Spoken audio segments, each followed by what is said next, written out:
ఉన్న బంగారాన్ని విడిపించి ఆ రోజు ఆన్లైన్ రేటుకే మేము కొంటాం. Sharma gold company. నమస్కారం రచిత గారు. నమస్తే సిరి. ప్రతి ఒక్కరి లైఫ్లో మ్యారేజ్ అనేది చాలా ఇంపార్టెంట్ అండ్ ఆ జంట కనుక బాగుంటే మిగతా లైఫ్ మొత్తం వాళ్ళిద్దరూ కలిసి ఎంతో సంతోషంగా జర్నీ అనేది కొనసాగుతూ ఉంటుంది. కానీ ఇప్పుడున్న ప్రజెంట్ సిచ్యువేషన్లో మనం చూస్తే చిన్న చిన్న కారణాల చేతనే డైవర్స్ దగ్గరికి వెళ్ళిపోవడం, విడిపోవడం ఇలాంటివన్నీ మనం చూస్తున్నాం. ఒక సక్సెస్ఫుల్ జర్నీ రావాలి అంటే ఒక మ్యారేజ్ లైఫ్లో ఎలాంటి క్వాలిటీస్ ఉండాలి అంటారు? యాక్చువల్లీ ఒక 7 ప్రిన్సిపల్ సూత్రాలు అంటే బేసికల్గా ఇవి మనందరికీ తెలుసు. మనం చాలా ఎపిసోడ్లో నేను చాలా ఇవి ఫ్యామిలీ ఇవి చేస్తున్నప్పుడు ఐ ఆల్రెడీ టోల్డ్, బట్ రీసెంట్గా ఐ కమ్ అక్రాస్ మొన్న సుధామూర్తి గారు కూడా మాట్లాడుతున్నప్పుడు మెన్షన్ చేశారు. సరే, రామాయణం అయినా భగవద్గీత అయినా ఎవరు చెప్పినా అవే points. But I want to reinsist, మనదైన జర్నీలో ఆవిడ అంత అద్భుతంగా చెప్తే నాకు మళ్ళీ వాటిని ఒకసారి మన మన వ్యూవర్స్ వద్దకి చేర్చాలి అని. చేరనట్టయితే, ఒకవేళ తనని చూసినట్టయితే ఇంకా అద్భుతంగా ఇలా 10 మంది చెప్తే కూడా వినాలనిపిస్తుంది కదా. అలానే ఒక ఉద్దేశంతో నేను ఈ 7 సూత్రాలు, 7 tips for a successful marriage అనేది మాత్రం చెప్పడం జరుగుతుంది. దానికి ముందు నేను ఒకటి యాడ్ ఆన్ చేయాలంటే, సక్సెస్ఫుల్ లైఫ్ ప్రిన్సిపల్ ఏంటి అంటే 90% depends on marriage.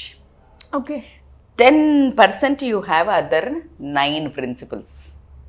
So now you can understand. మీ అవగాహనకే వదిలేస్తున్నా.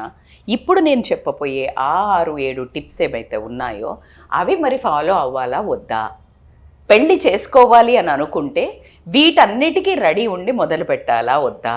ఆల్రెడీ నువ్వు మ్యారేడ్ లైఫ్లో ఉంటే ఏదైనా అవకతవకలు జరుగుతుంటే మరి ఇవి పాటిస్తున్నామా లేదా అని గనక నువ్వు ఒక్కసారి ఎష్యూరెన్స్ చేసుకుంటే గనక I think this will help like ఒక చిన్న గైడ్ లాగా. సో ఏంటి అని అంటే కనుక సిరి, ఫస్ట్ పెళ్లి చేసుకున్నాక ఎవరైనా ఎందుకు చేసుకుంటారు? పెళ్ళి ఎందుకు చేసుకుంటారు చెప్పు ఒకసారి. ఒక సపోర్ట్ జీవితాంతం మనకి కావాలి, ఒక తోడు, నీడ, ఆనందం, సంతోషం ఇంకొక మనిషితో పంచుకోవడానికి, కష్టం, సుఖం. సో అలా ఏదైతే పంచుకోవాలని అనుకుంటుంటే అది ఇప్పుడు అందుకే ఒక జోక్ కూడా వస్తుంది. ఇప్పుడు అమ్మాయిలు ఎక్కువ పెళ్ళి సెటిల్ అవ్వగానే షాపింగ్లు, లెహంగాలు, డిజైనర్స్, ప్రీ వెడ్డింగ్ షూట్స్ ఇట్లా ఎక్కువ టైం స్పెండ్ చేస్తున్నారు కదా. సో ఏమంటున్నారు తెలుసా, ఒక కామెడీ విన్నారో లేదో మీరు? ఏంటి, వీటితో పాటు హస్బెండ్ కూడా వస్తాడు అని జోక్ వస్తుంది. అంటే పెళ్ళి అనగానే ఎక్సైటింగ్ అయిపోయి నేను ఇలా ఫోటో షూట్స్ చేయొచ్చు, ఇలా పోజులు ఇవ్వచ్చు అని ఎత్తుక్కొని పెట్టుకుంటున్నారు. సో ఇది ఎంత ఇంట్రెస్టింగ్గా ఉందో, దాంతోపాటు ఎవరు వస్తారు? మొగడు, which last for life. So కాబట్టికే ఈ excitement okay, I'm happy for that. But at the same time దాంతోపాటు ఇంతే బ్యూటిఫుల్గా జర్నీ స్టార్ట్ అవుతుంది చూసావా, అది కొనదాకా కంటిన్యూ అవ్వాలి అని అంటే మరి ఫాలో అప్ ఉండాలా వద్దా? ఖచ్చితంగా. ఇప్పుడు సన్నగా అయితే as a life style coach అది ఆటోమేటిక్గా వచ్చేస్తుంది అయినా మళ్ళీ. సో సన్నగా అయింది మళ్ళీ మెయింటైన్ చేయాలి అంటే నువ్వు ఫాలో అప్ అంతే అలాగా మెయింటైన్ చేస్తూ, న్యూట్రిషన్స్, ఫుడ్, ఎక్సర్సైజ్ ఇవన్నీ ఉండాలా వద్దా? సేమ్ అట్లనే anything, if you want to maintain for long term you need to follow some guidelines. అప్పుడైతేనే అది సమంగా సాగడం జరుగుతుంది. మరి అది ఏంటి మేడం అంటే కనుక, ఫస్ట్ ద మోస్ట్ ఇంపార్టెంట్ అని కూడా చెప్తాను నేను. ఫస్ట్ యాక్సెప్టెన్స్ లెవెల్స్ పెంచుకోవాలి. యాక్సెప్టెన్స్ లెవెల్స్ అంటే ఏంటి అంటే అంటే అంగీకరించటం. అంటే నేను ఇప్పుడు సిరి ఇలా ఉంటుంది, సిరికి తొందరగా కొంచెం అవ్వగానే ఏడుపు వచ్చేస్తుంది. కానీ ఇంకొక భర్త ఉంటే తనకి, నేనున్నాను అనుకో, ఒకవేళ నాకు ఎవరైనా ఏమన్నా అన్నా కూడా నేను ఇట్లా వెళ్తాను. సో నువ్వు బండ అంటే నువ్వేం, నీకు అసలు ఫీలింగ్స్ లేవు, ఈయన అసలు మనిషిలాగా కాదు, నువ్వు ఊకే ఏడుపు ముఖం ఏడుస్తుంది అట్లా ఉండదు.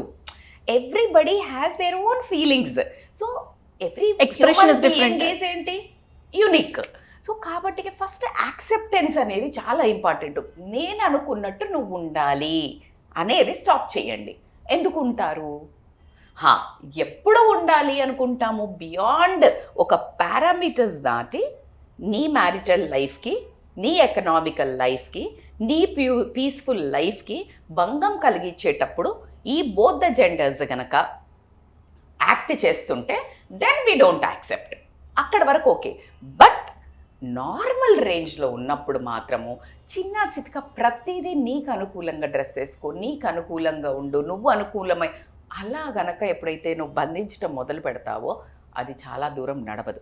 ద ఫస్ట్ ఫోర్మోస్ట్ ఇంపార్టెన్స్ ఏంటి అంటే యాక్సెప్టెన్స్ అనేది, అంగీకరించడం. ప్రతి మనిషిని ఇలాగ ఉంటారో నేను యాక్సెప్ట్ చెయ్యాలి, మార్చే ప్రయత్నం చెయ్యకు నువ్వు, అది నీ జర్నీ వేస్ట్, నీ లైఫ్ జర్నీ వేస్ట్ అవుతుంది.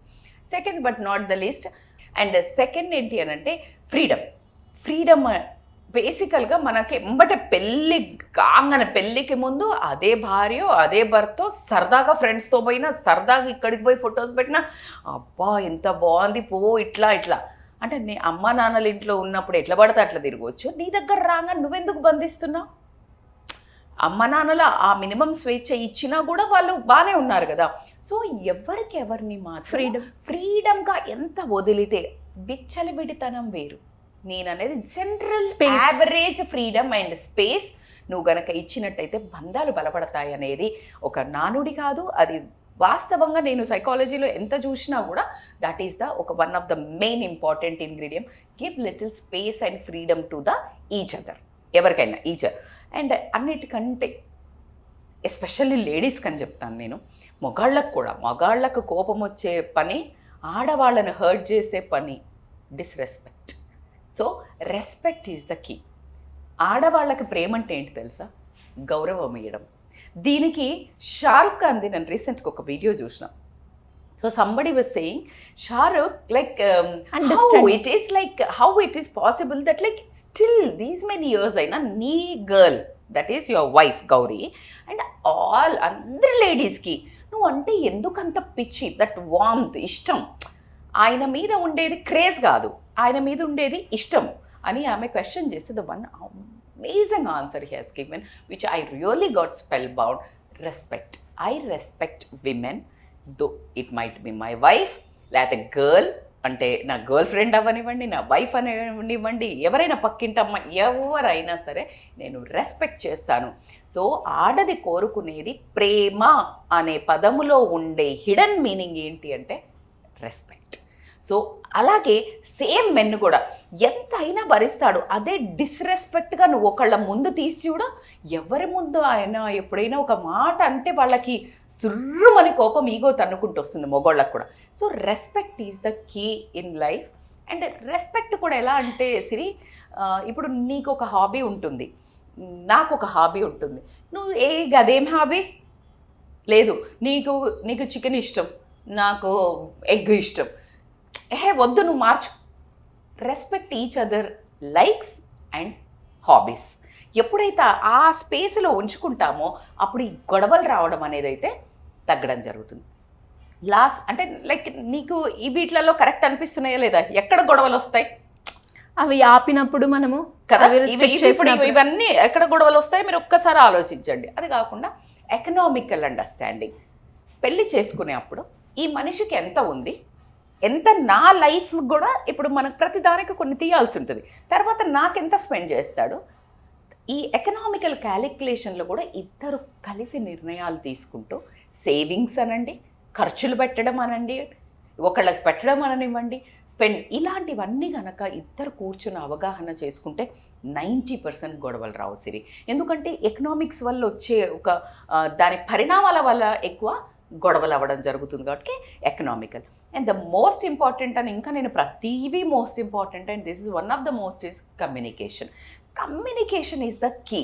అంటే ఇప్పుడు నీతో ప్రొద్దున లేచినప్పటి నుంచి నైట్ అంటే like almost you are bonded together. ప్రపంచంలో ఏ బంధం కూడా అలా ఒకటే అంటే ఇప్పుడు తల్లి దగ్గర కొన్ని రోజులు ఉంటాము, స్నానం పోస్తుంది అన్ని చేస్తుంది, అమ్మ పక్కన పడుకుంటాము, కొన్ని రోజులు అయినాక ఎక్కడికి షిఫ్ట్ అవుతాం, బయటకు షిఫ్ట్ అవుతాం, కొన్ని రోజులు అయినాక పక్క ఇంకొక రూమ్కి షిఫ్ట్ అవుతాం, ఆ తర్వాత పక్క ఇంటికి షిఫ్ట్ అవుతాం. అంటే అమ్మాయి అయితే బయటికి వెళ్ళిపోతుంది, అబ్బాయి అయితే వైఫ్ దగ్గర. సో ఇలా షిఫ్ట్ అవుతే కానీ వీళ్ళిద్దరు మాత్రం ఎన్నేళ్ళు ఉంటారు? 8. మిగతా 80 ఏళ్ళు ఉండాల్సిన ఆ రెండు బంధము ఇద్దరు ఒకరికొకరికి ఏమనిపిస్తుందో చెప్పుకోలేని ఫీలింగ్స్, బాధగానేవో, కష్టంగానేవో, సంతోషం కానివ్వండి, ఎక్సైట్మెంట్ కానివ్వండి, ఏదైనా నాటీ థింగ్ కానివ్వండి, చీప్ థింగ్ కానివ్వండి, నీ దగ్గర షేర్ చేసుకోలేకపోతే ఎలాగా? సో ఆ కమ్యూనికేషన్, ఓపెన్ కమ్యూనికేషన్ అనేది పెట్టుకోకపోతే మాత్రం చాలా గుండెల్లో ఎప్పుడు సఫకేటింగ్ ఉండి అదర్ రిలేషన్స్కి ఎవరు దొరుకుతారా వినేవాళ్ళు అని పక్క అమ్మలక్కల దగ్గర పోయి చెవు కొరకటం, ఇంటి ముచ్చట్లు, లేకపోతే ఇంకెవరో ఫ్రెండ్స్ దగ్గర చెప్పటం, ఇవి మళ్ళా పెద్ద ప్రమాదాలు తెచ్చిపెట్టడం జరుగుతుందా జరగదా? జరుగుతుంది. ఎందుకంటే వీళ్ళకి మరి చెప్పే వరకు ఉచిత సలహాలు ఇస్తారా ఇరా? ఖచ్చితంగా. ఇట్లా చేయి, మీ ఆయన ఇట్లా చేసిండా, నువ్వు ఇట్లా చేయి. సో ఉచిత సలహా. So it is always better to that communication మీ ఇద్దరి మధ్యలో సమంగా ఉండటం అనేది ఎంతైనా ఇంపార్టెంట్. అండ్ ఇంకొకటి ఏంటంటే సపోర్ట్ అండ్ సింపతి. సపోర్ట్ అంటే ఏంటి అని అంటే బేసికల్గా వైఫ్ అయినా హస్బెండ్ అయినా when they have some pain, అంటే ఇప్పుడు ఫర్ ఎగ్జాంపుల్ ఫస్ట్ భర్త తీసుకుంటే ఆఫీస్ నుంచి వచ్చిండు, చాలా కష్టమవుతుంది, అక్కడ ఎవరో చాలా డ్రామా క్రియేట్ చేస్తున్నారు ఆఫీస్ అట్మాస్ఫియర్లో, లేకపోతే ఏదైనా బిల్లు కట్టడానికి ఏదైనా కష్టమవుతుంది, అప్పుడు నువ్వు ఎంత సపోర్ట్ చేయాలి? చాలా సపోర్ట్ చేయాలా, అర్థం చేసుకోవాలా, ఇంకా ఎంపతి అంటే లైక్ నువ్వు ఆ స్థానంలో ఉంటే ఎంత పెయిన్ ఫీల్ అవుతావో అది నువ్వు అక్కడ చూపించాలి. అంటే అన్నం కలిపి చక్కగా తినిపించడం కానీ, తనకి ఇష్టమైనది వండి పెట్టడం కానీ, తనకి ఇష్టమైన రూమ్ సెట్ సగం బాధలు పోతుంది. సో ఆ సపోర్ట్, అర్థం చేసుకునే తత్వము ఈదర్ వే. లేడీది అనుకోండి, తను బయటకు పోయి చేసేసి వస్తుంది, ఎక్కడికి వర్క్ చేసి వస్తుంది, ఇంట్లో పిల్లలు చూసుకుంటుంది, ఈవినింగ్ రాగానే నువ్వు అలసిపోయావు, తను అలసిపోయింది. At the same time you both need to understand, share works. S R S. అప్పుడు గొడవ ఎందుకు వస్తుంది? నువ్వు వర్క్ చేసి వచ్చావు, నేనెందుకు పని చేయాలని అడిగితే బర్తగించింది అంటున్నారు. అట్లా ఎట్లా అవుతుంది? సేమ్ లేడీ ఆల్సో వర్కింగ్ కదా, ఎక్స్ట్రా ఇప్పుడు కూరగాయలు కానీ, లేకపోతే వంట ఏం చేయాలి కానీ, పని అమ్మాయికి ఏం చెప్పాలి కానీ, పని అమ్మాయి ఏం చేస్తుంది, ఇవన్నీ బేసిక్ వర్క్స్ అట్లీస్ట్ ఆమె ఆల్రెడీ తీసేసుకుంది. కానీ కంబైన్డ్ వర్క్స్ ఉన్నాయి, కూరగాయలు కట్ చేసేయటమో, లేకపోతే నీకు వంట ఇష్టమైతే ఈ అమ్మాయి కూరగాయలు కట్ చేస్తే నువ్వు వండటమో, లేకపోతే ఇంకేదైనా బట్టలు క్లీనింగా, లేకపోతే దాంట్లో లాండ్రీ వేయటమో, లేకపోతే బెడ్షీట్ చేంజ్ చేయడమో, లేకపోతే curtains, that you can do. Who said that is only girls work?